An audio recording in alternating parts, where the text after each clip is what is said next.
الله من شرور أنفسنا ومن سيئات أعمالنا من يهده الله فلا مضل له ومن يضلل فلا هادي له أشهد أن لا إله إلا الله وأشهد أن سيدنا محمدا عبده ورسوله صلى الله عليه وسلم الذي لا نبي بعده أما بعد. Kembali kita bersyukur atas kehadiran Allah Subhanahu wa taala, yang mana atas berkat limpahan rahmat beliaulah kita masih diberikan nikmat kesehatan sehingga kita masih bisa berkumpul di mushola yang sama-sama kita cinta ini. Adapun selawat berkaitan salam, tak lupa-lupanya kita hadiahkan kepada seorang pemuda padang pasir yang bergelarkan Al-Amin dan bertitulkan Habibullah, yakninya yang lain dan tak bukan Sayyidina wa Maulana Muhammad Sallallahu Alaihi Wasallam. Yang terhormat Bapak Pengurus Mushola beserta jajarannya, dan yang sama-sama kita hormati Ustaz yang akan menyampaikan tausiahnya pada malam hari ini, dan sama-sama kita hormati Nini Mama Alim Ulama Cedia Pandai Sudah Bendang dalam Nagari Kapai Kampai Batanyo Kapulang Kampai Baburito, dan seterusnya kepada hadirin wal hadirat sidang jemaah tarawih rahimakumullah. Sebelum masuk ke jalur kultum singkat saya pada kesempatan kali ini, alangkah baiknya saya memperkenalkan diri. Perkenalkan, nama saya Rizky. Saya berasal dari Pondok Pesantren Warasatul Anbiya Apang Kuala, Kota Solo. Adapun maksud dan tujuan saya ke sini hanya untuk menyambung tali silaturahmi kepada Bapak Ibu semua, dan juga ingin mengembangkan sedikit banyaknya ilmu yang saya pelajari selama di pesantren.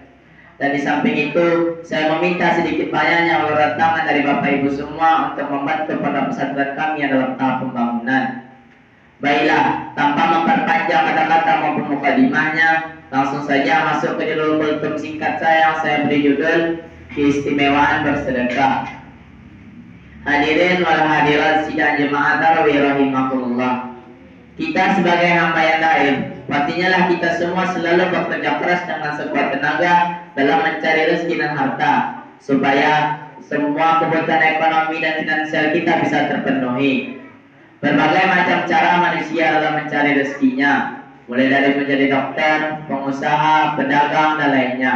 Semua itu mereka lakukan untuk mencari rezeki. Dan adalah ketika rezeki kita sudah melebihi rezeki orang lain, disitulah kewajiban kita untuk berinfak dan bersedekah kepada saudara kita yang kurang mampu. Karena di sekian banyak harta kita terletak harta orang lain. Sebagaimana Allah telah berfirman dalam Quran surah Al-Baqarah ayat 261 yang berbunyi, A'udzubillahi minasyaitonirrajim, Bismillahirrahmanirrahim. Mathalul ladzina yunfiqu amwalahum fi sabilillah kamathalil ladzi habatin habatat sab'a sanabila fi kulli rumulatin mi'atu habbah wallahu yudha'ifu liman yasha wallahu wasi'un alim. Shadaqallahu azim. Yang artinya, aku berlindung kepada Allah jauh dari godaan syaitan yang terkutuk dengan menyebut nama Allah yang Maha Pengasih lagi Maha Penyayang. Perumpamaan orang bersedekah jalan Allah Subhanahu wa taala sama seperti satu buah biji yang menumbuhkan 7 tangkai, dan setiap tangkainya menghasilkan 100 biji. Dan Allah akan melipat gandakan bagi siapa yang dia kehendaki. Dan Allah Maha Luas, Maha Mengetahui. Ayat tersebut menjelaskan kepada kita bahwa tidak akan rugi sedikit pun ketika kita bersedekah, melainkan sebaliknya akan Allah lipat gandakan rezeki yang kita sedekahkan itu. Dan bersedekah juga memiliki keistimewaan, yaitunya bertambahnya umur kita, dilancarkannya rezeki kita, dan dinaikkan derajat kita di sisi Allah Subhanahu wa taala.